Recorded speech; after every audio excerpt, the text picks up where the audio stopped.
नमस्कार दोस्तों, मैं प्रिंस सैनी आपका स्वागत करता हूं हमारे चैनल लर्न एंड ग्रो में। आज हम बात करेंगे इंटरनल एक्सपेंडिंग ब्रेक के बारे में। कौन कौन सी फोर्सेस उस पर एक्ट करती हैं उसके बारे में जानेंगे, पूरी यानी कि एक्सप्लेनेशन समझेंगे इसकी। तो चलिए पहले इसकी एक डायग्राम देख लेते हैं। तो यहाँ पर हम ले लेते हैं, ये है हमारे पास व्हील ड्रम। तो यहाँ पर हम लिख देते हैं कि ये हमारे पास ड्रम है जिसके ऊपर हमें ब्रेक को अप्लाई करना है। तो इसके अंदर हमारे पास दो शू लगे होते हैं, इसको हम S1 बोल देते हैं, इसको हम S2 बोल देते हैं। और यहाँ पर ये पाइवटेड होते हैं और ऊपर एक कैम लगी होती है। नीचे की तरफ ये पाइवटेड हो गए O1 O2, और यहाँ पर ये जो होती है ये कैम होती है जिसके थ्रू इनको ऑपरेट किया जाता है। स्टार्टिंग के अंदर इनके बीच में एक स्प्रिंग लगा होता है जो इनको अनलॉक पोजीशन में रखता है, यानी कि अभी ये जो है एक दूसरे की तरफ खींचे हुए हैं इस स्प्रिंग की हेल्प से। जैसे ही कैम यहाँ पर ऑपरेट करती है तो ये शू जो है बाहर की तरफ जाते हैं और इस व्हील ड्रम के साथ कांटेक्ट में आते हैं और उसके मोशन को वो रिटार्ड करते हैं, और हम कह सकते हैं कि स्टॉप भी कर सकते हैं, ब्रेक अप्लाई कर सकते हैं। अब यहाँ पर जो S1 और S2 शू हैं इनको हम अलग अलग नाम दे सकते हैं। अब हम मान लेते हैं अगर इसकी जो रोटेशन है इस तरह से है, एंटी क्लॉकवाइज रोटेशन में ये घूम रहा है जो ड्रम है, तो ये जो S1 शू होता है हमारा, इसको हम प्राइमरी शू बोलेंगे अकॉर्डिंग टू जो डायरेक्शन ऑफ रोटेशन है। अगर S2 की बात करें इस केस के लिए तो ये हमारा ट्रेलिंग शू हो जाएगा या फिर सेकेंडरी शू। ये प्राइमरी और लीडिंग शू हो गया। तो ये हम समझे कि अलग अलग नाम दे देते हैं। अगर ये डायरेक्शन क्लॉकवाइज होती इस तरह से तो ये प्राइमरी शू हो जाता, ये सेकेंडरी शू हो जाता। तो इस तरह से हमें ध्यान रखना है। अब यहाँ पर ये जो शू होते हैं इनके बाहर फ्रिक्शन लाइनिंग लगाई होती है। फ्रिक्शन लाइनिंग का काम होता है फ्रिक्शन को बढ़ाना ड्रम और इन शू के बीच में, और दूसरा मेटल के वियर को बहुत ही कम करना, क्योंकि यहाँ से इनका कॉन्टैक्ट होगा तो मेटल का वियर कम हो और फ्रिक्शन को हम ज्यादा से ज्यादा बढ़ा सके, तो इसलिए फ्रिक्शन लाइनिंग लगाई जाती है। तो ये हम समझे कि ये किस तरह की होती है। अब हम समझ लेते हैं जो वेरियस फोर्सेस हैं यहाँ पर जो एक्ट करती हैं। अब हम इसका एक छोटा सा कोई सेक्शन ले लेते हैं। मान लीजिए ये सेक्शन हमने ले लिया, सेंटर हम ले लेते हैं O, इस पॉइंट को हम A मान ले लेते हैं और इसको C मान लेते हैं। तो ये जो AC हमने सेक्शन लिया है ये इस तरह का है, लगभग इस तरह का। अगर हम 3D इसका एक व्यू देखें, इस तरह का हमने सेक्शन लिया है। तो ये हमने इस तरह का सेक्शन लिया है। अब यहाँ पर जो इसकी विड्थ है, अगर हम उसकी बात करें तो वो हम B मान लेंगे, और यहाँ से यहाँ तक की जो यहाँ से ये जो डिस्टेंस है ये हम मान लेंगे R। तो इसको इंटरनल रेडियस भी बोलेंगे, यानी कि यहाँ से यहाँ तक का डिस्टेंस R मान लेंगे तो इंटरनल रेडियस होगा B, ये हो गया। और ये जो सेंटर के साथ एंगल बनाएगा इसको हम मान लेते हैं डेल थीटा या डी थीटा, कुछ भी मान लीजिए। तो ये जो एंगल बना रहा है सेंटर के साथ ये डेल थीटा है। तो यहाँ पर अगर हम एरिया की बात करें इस एलिमेंट की, तो वो एरिया हमारे पास क्या हो जाएगा, वो हो जाएगा BR डेल थीटा। तो ये हमारे पास एरिया हो जाएगा, विड्थ और ये रेडियस और ये जो एंगल सब टेंड कर रहा है। तो BR डेल थीटा हो गया एरिया, इस एलिमेंट के एरिया की बात कर रहे हैं। अब यहाँ पर देखिए, यहाँ से यहाँ अगर हम ये जो है पाइवटेड सेंटर हमने O1 माना था, ये O2 माना था। अब यहाँ पर कैम जो है इस तरफ फोर्स जो लगा रही है शू के ऊपर F1 मान लेते हैं, इस तरफ फोर्स लगा रही है F2। अब यहाँ पर ये वर्टिकल पोजीशन में थी, यहाँ पर हमने इसको हॉरिजॉन्टल पोजीशन में लिया है क्योंकि ये फोर्सेस इस पे अप्लाई करेगी इन शू के ऊपर। तो यहाँ F1 मान लिया, यहाँ F2 मान लिया। और यहाँ पर ये जो एंगल है यहाँ से OA से OO1 के बीच का, ये हम मान लेते हैं कि ये थीटा एंगल है। ये थीटा मान लिया, ध्यान से देखिएगा। तो ये हमने यहाँ तक लिया है इस पाइवटेड सेंटर तक, और OA जो भी हमने सेक्शन लिया है वहां से। तो अगर हम θ1 की बात करें और θ2 की बात करें वो क्या होगा। अब देखिए इस शू के ऊपर पूरे के ऊपर फ्रिक्शन लाइनिंग तो होती नहीं कि स्टार्टिंग से एंड तक हो। यहाँ से मान लीजिए स्टार्ट है ये और यहाँ तक है, तो यहाँ से लेकर यहाँ तक जहां से स्टार्ट हुई है, तो यहाँ तक हम मान लेते हैं एंगल जो है θ1 है। और जो टोटल यहाँ से लेकर यहाँ तक ये जो टोटल है ये हम मान लेते हैं कि ये जो एंगल है θ2 है। ध्यान रखना है कि यहाँ से पाइवटेड सेंटर से जो ये लाइन है OO1 और यहाँ तक जहां से स्टार्ट हुई θ1 और यहाँ से टोटल जहां तक फ्रिक्शन लाइनिंग थी तो ये हमने मान लिया थीटा 2 मान लिया। जब भी हम फ्रिक्शन की टोटल फ्रिक्शन की बात करेंगे तो हम जो है इंटीग्रेट करेंगे किसी भी टर्म को तो थीटा 1 से थीटा 2 ही करेंगे, क्योंकि यहाँ पर फ्रिक्शन लाइनिंग है, यही फ्रिक्शन प्रोवाइड करेगी ब्रेकिंग के लिए। तो ये भी हमें समझ आ गया। अब यहाँ पर एक और चीज हमें देखनी है कि जब भी वियर होगा वो यूनिफॉर्म तो नहीं होगा पूरी ब्रेक लाइनिंग का। क्यों? क्योंकि देखिए यहाँ पर जब कैम एक्ट करेगी यहाँ से तो ये एंड तो पाइवोटेड है, अब ये फ्री एंड पर जो वियर है इस ब्रेक लाइनिंग का वो वियर ज्यादा होगा, क्योंकि यहाँ से ये शू इसके कांटेक्ट में ज्यादा आएंगे, ये फ्रिक्शन लाइनिंग जो है, तो यहाँ वियर ज्यादा होगा।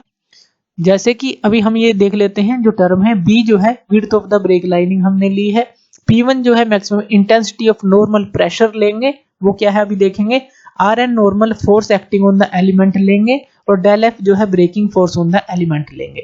अब यहाँ पर हम एक नॉर्मल ले लेते हैं, यहाँ से यहाँ परपेंडिकुलर गिरा लेते हैं जो ओ ए के ऊपर हमने गिराया है। ये क्यों गिराया है? अब देखिए यहाँ पर होगा क्या, जैसे जैसे हम यहाँ से ऊपर की तरफ जाएंगे तो जो रेट ऑफ वियर है वो वेरी करता चला जाएगा, क्योंकि यहाँ से हमने बात की कि फ्री एंड जो है ज्यादा बाहर की तरफ जाएंगे, यहाँ पर वियर ज्यादा होगा। तो यहाँ से अगर हम परपेंडिकुलर डिस्टेंस लेकर चले तो रेट ऑफ वियर भी तो जो है इस तरह से वेरी होता चला जाएगा, जैसे जैसे परपेंडिकुलर डिस्टेंस वेरी होगा तो ये वियर भी वेरी होता चला जाएगा, ये भी ध्यान रखना है। तो इसको हम मान लेते हैं, ये जो है O1B हम मान लेते हैं, और इनके बीच में ये एंगल थीटा था, तो यहाँ पर जो O1B है इसको आप क्या लिख सकते हैं, ये लिख सकते हैं आप O1 साइन थीटा, ये लिख सकते हैं, क्योंकि इनके बीच में थीटा एंगल था। O1B आपने परपेंडिकुलर लिया तो O1B किसके बराबर है, यहाँ पर O1 साइन थीटा के बराबर।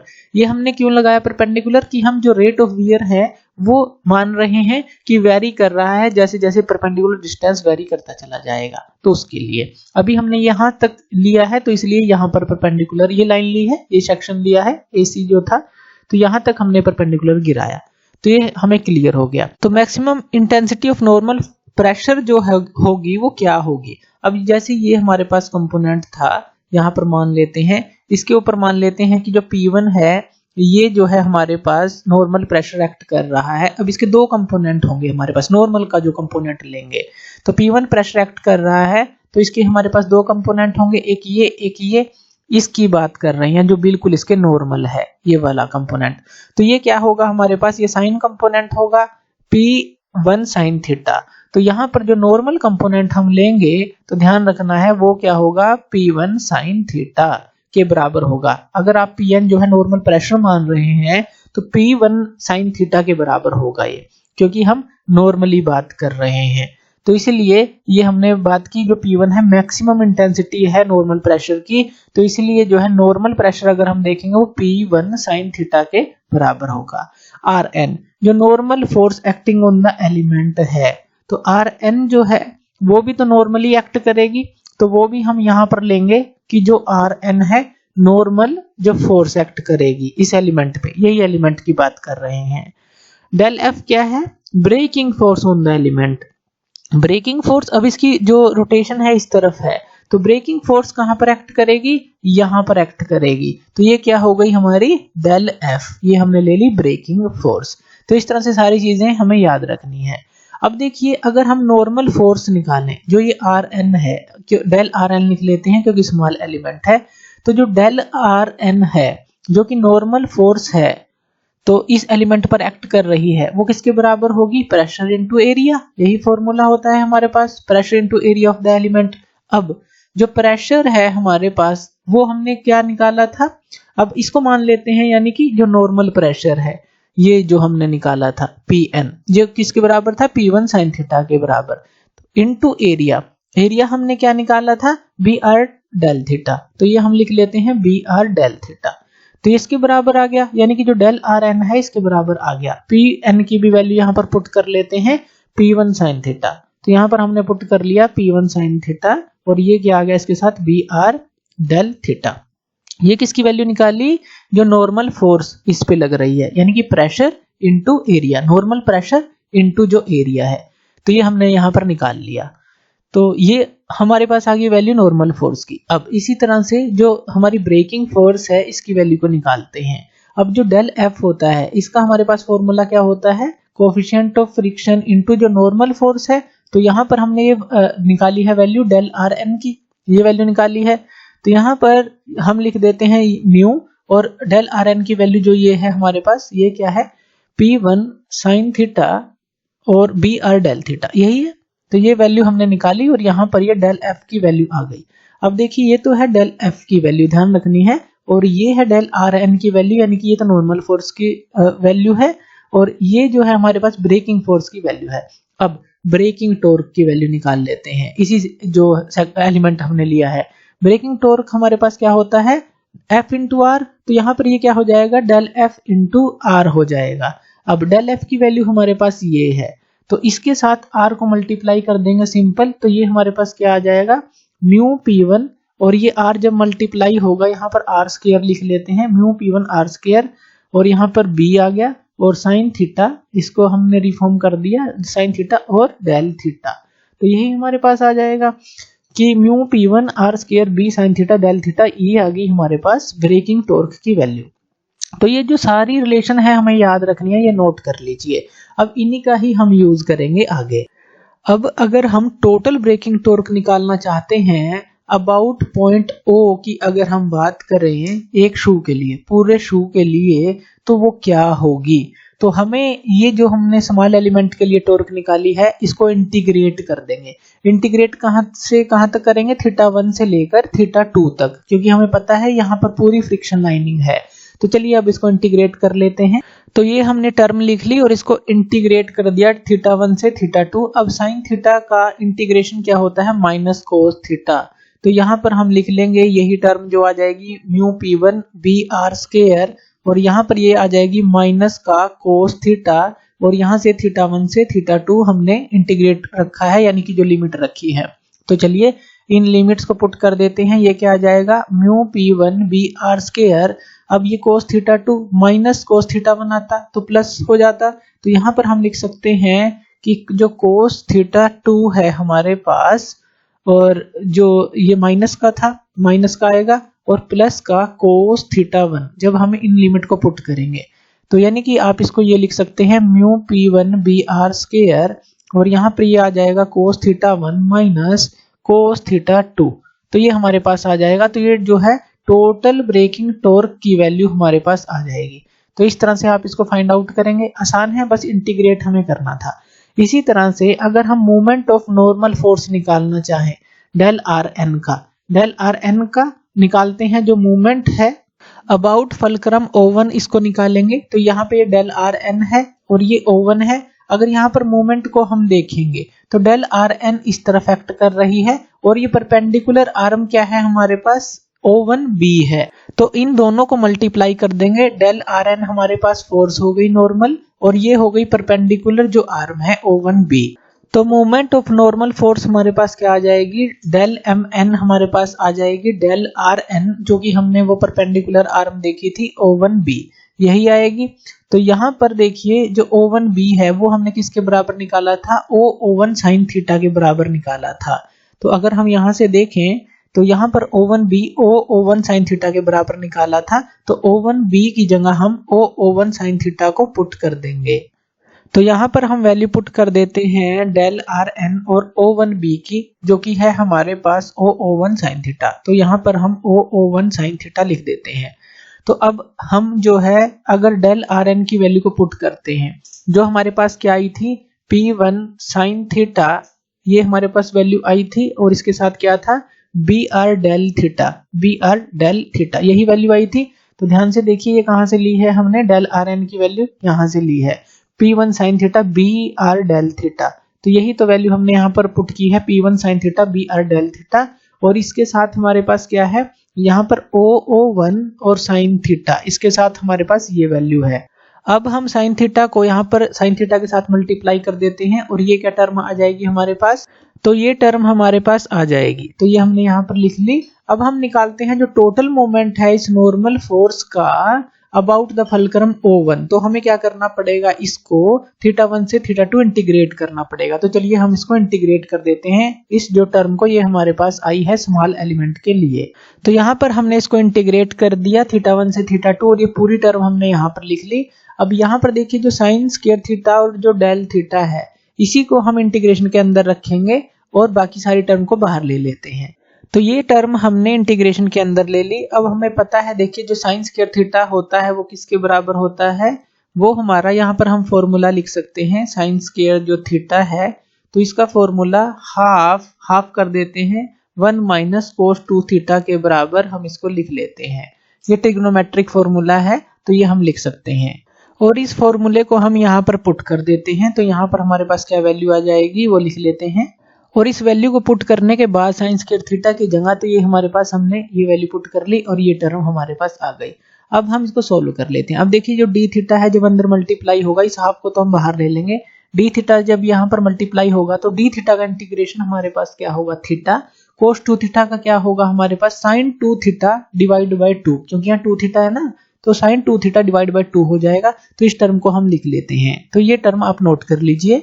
तो इंटीग्रेशन करने के बाद हमारे पास ये टर्म आ जाती है। अब हम क्या करेंगे, इस थीटा 2 को पुट करेंगे यहाँ पर थीटा की जगह और थीटा 1 को पुट करेंगे, इन लिमिट को पुट करेंगे तो हमारे पास क्या टर्म आ जाएगी वो लिख लेते हैं। तो ये लिमिट पुट करने के बाद हमारे पास ये आ जाएगी, पहले हमने थीटा 2 पुट की फिर माइनस जो है थीटा 1 पुट की, तो ये हमारे पास टर्म आ गई। अब इसको हम फर्दर सॉल्व कर लेते हैं। तो फर्दर सॉल्व करने के बाद थीटा 2 माइनस ये थीटा 1 हमने अलग कर लिया और ये जो टर्म है ये अलग कर ली और हाफ हमने यहाँ पे ये बाहर कॉमन ले लिया। तो ये हमारे पास आ गया जो टोटल मोमेंट है नॉर्मल फोर्स का, यानी कि जो mn है अबाउट द फलक्रम O1 हमने निकाला। इसी तरह से जो टोटल जो फ्रिक्शनल फोर्स है उसको हम निकालें अबाउट द फलक्रम O1 तो वो क्या आएगी। तो यहाँ पर ये क्या है फ्रिक्शनल फोर्स या फिर ब्रेकिंग फोर्स और इसके परपेंडिकुलर आर्म यहाँ पर ये क्या है A इंटू जो ये B है, ये जो आर्म है A इंटू B, तो ये डेल F इंटू AB। अब हम अबाउट द फलक्रम O1 ले रहे हैं तो इसीलिए ये हमने यहाँ तक ली है A इंटू बी। तो del F into A into B आ जाएगी जो टोटल फ्रिक्शनल फोर्स होगी, या कहें कि जो मोमेंट हम निकाल रहे हैं अबाउट द फलक्रम O1, तो जो टोटल हमारी फ्रिक्शन फोर्स होगी उसको हम इंटीग्रेट करेंगे। जैसे अभी हम थीटा 1 से थीटा 2 सब चीजों को कर रहे हैं। तो चलिए इसको लिख लेते हैं, डेल F इंटू AB जो है हमारे पास मोमेंट ऑफ फ्रिक्शनल फोर्स है इस एलिमेंट के लिए। तो यहाँ पर हमने ये लिख लिया formula, del F into AB आ गया। अब जो AB है ये किसके बराबर है, चलिए ये हम देख लेते हैं। तो AB को हम लिखेंगे क्या, पहले हम यहाँ पर लिख लेते हैं R माइनस OB, इसको लिखेंगे। R माइनस OB क्या है वो हम जान लेते हैं। अब यहाँ पर देखिए ये जो टोटल है R है O से A तक और इसमें से इस OB को घटा दें, यानी कि टोटल में से OA में से अगर OB को घटा दें तो AB ही तो बचेगी हमारे पास। तो इसलिए हमने R माइनस OB AB को लिखा है। अब जो यहाँ पर OB है ये जो है तो यहाँ से ये OB किसके बराबर आ जाएगी, यहाँ O1 कोस थीटा के बराबर। तो ये भी याद रखिएगा OB जो है यहाँ पर ये आएगी O1 कोस थीटा के बराबर। जैसे O1 भी O1 साइन थीटा के बराबर थी यहाँ, इसी तरह से OB हमारे पास O1 कोस थीटा के बराबर आ जाएगी और OB की वैल्यू को हम वहां पर पुट कर देंगे। तो यहाँ पर OB की वैल्यू को पुट कर देते हैं, क्या आई थी O1 कोस थीटा। तो AB की वैल्यू क्या आ गई R minus O1 cos theta. तो यहाँ पर हम उसको पुट कर देते हैं del F into R minus O1 cos theta. तो ये हमारे पास वैल्यू आ गई जो डेल F के साथ इसको मल्टीप्लाई करने पड़ेगा जो AB की हमने वैल्यू को निकाला है। तो अब यहाँ पर डेल F की वैल्यू को पुट कर देते हैं जो हमने स्टार्टिंग में निकाली थी। तो ये हमारे पास वैल्यू थी डेल F की mu P1 sine theta BR del theta. तो हम इसको इससे मल्टीप्लाई कर देंगे तो ये हमारे पास आ गया। अब इसको हम फर्दर रिफॉर्म करके लिख लेंगे। अब हमने क्या किया, म्यू P1 BR को बाहर लिख लिया और साइन थीटा को इससे मल्टीप्लाई कर दिया तो R साइन थीटा आ गया और O1 कोस थीटा और साइन थीटा आ गया और डेल थीटा हमने यहाँ पर लिख लिया। तो इस तरह से हमने इसको रिफॉर्म कर लिया। अब फर्दर हम इसको रिफॉर्म करके लिख लेते हैं। अब देखिए यहाँ पर साइन थीटा कोस थीटा था, इसकी जगह हमने साइन 2 थीटा बाई 2 लिख लिया, क्योंकि जो साइन 2 थीटा होता है 2 साइन थीटा कोस थीटा के बराबर होता है। तो वो फॉर्मूला हमने यहाँ पर लिख लिया, साइन 2 थीटा और डिवाइड में 2 कर दिया। तो ये हमारे पास आ गया। अब अगर हम टोटल मोमेंट निकालना चाहते हैं तो ये जो हमारा तो उस एलिमेंट के लिए था, अगर टोटल मोमेंट निकालना है तो हम इसको पूरी टर्म को इंटीग्रेट कर देंगे थीटा 1 से थीटा 2 तक। तो चलिए इसको इंटीग्रेट करते हैं। तो हमने यहाँ पर इसको इंटीग्रेट कर दिया, म्यू P1 BR बाहर ले लिया और ये पूरी टर्म हमने इंटीग्रेशन के अंदर ले ली। थीटा 1 से थीटा 2 इसको इंटीग्रेट करेंगे तो हमारे पास क्या आएगा, तो यहाँ पर साइन थीटा क्या हो गया माइनस कोस थीटा, ये हमने लिख लिया। साइन 2 थीटा क्या हो गया हमारा कोस 2 थीटा और डिवाइड में 2 आएगा तो 2 2 4 हो जाएगा। तो इस तरह से माइनस और जो ये हमारा प्लस हो जाएगा। तो इस तरह से sine 2 theta minus cos 2 theta हमारे पास आ गया और यहाँ sine theta minus cos theta आ गया।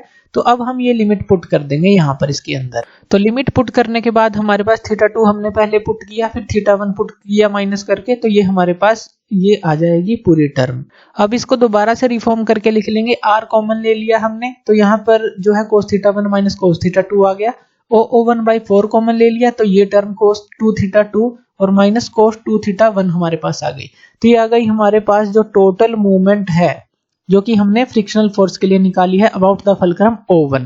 अब इस फिगर में देखिए यहाँ से यहाँ तक की लेंथ अगर हम मान लेते हैं L, यानी कि स्मॉल l मान लेते हैं, इस पाइवट जो हमारा ये फ्री एंड था और इस पाइवट तक, यानी कि यहाँ से यहाँ तक, यहाँ पर हम सेंटर ले लेते हैं, यहाँ से यहाँ तक l मान लेते हैं लेंथ।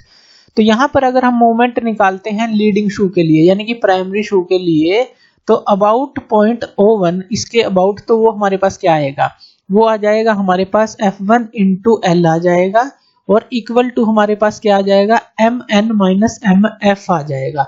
अब ये क्यों आया, अब देखिए F1 जो है और L जो है इसको एंटी क्लॉकवाइज घुमाने की कोशिश करेंगे। Mn जो है, अब Mn हमारा इस तरफ है, इस तरफ ये जो हमने लगाया था, तो ये जो है इसको क्लॉकवाइज घुमाने की कोशिश करेगा। और जो Mf था जो नीचे की तरफ आया था, जो total moment of braking force था, तो ये इसको एंटी क्लॉकवाइज घुमाने की कोशिश करेगा। तो इसलिए Mn तो प्लस का है, ये माइनस Mf है। Mf को आप यहाँ पर भी प्लस करके बाद में इस तरफ माइनस कर सकते थे, तो इस तरह से भी लिख सकते थे, यानी कि F1 into L plus Mf equal to Mn लिख सकते थे। तो ये तो आ जाएगा हमारे पास इस लीडिंग शू के लिए। अब इसी तरह से इस ट्रेलिंग शू के लिए भी लिख सकते हैं हम। तो यहाँ पर हम ये जो फोर्स F2 है इसको लेंगे और अबाउट पॉइंट O2 लेंगे मूवमेंट। तो ये हमारे पास क्या आ जाएगा, F2 इंटू L आ जाएगा और यहाँ पर आ जाएगा Mn प्लस Mf आ जाएगा। अब ये कैसे आया, अब देखिए जो हमारे पास नॉर्मल जो थी फोर्स Mn इस तरफ आएगी और Mf जो है वो इस तरफ आएगी। अब F2 इंटू L ये तो इसको क्लॉकवाइज घुमाने की कोशिश करेगा, इस जो इस पाइवट को, तो यहाँ तक की जो लेंथ है L है, तो ये इसको क्लॉकवाइज घुमाने की कोशिश करेगा। और Mn जो है, अब देखिए ये इसको एंटी क्लॉकवाइज घुमाने की कोशिश करेगा, Mf जो है वो भी इसको एंटी क्लॉकवाइज घुमाने की कोशिश करेगा। तो इसलिए इन दोनों को प्लस किया गया है।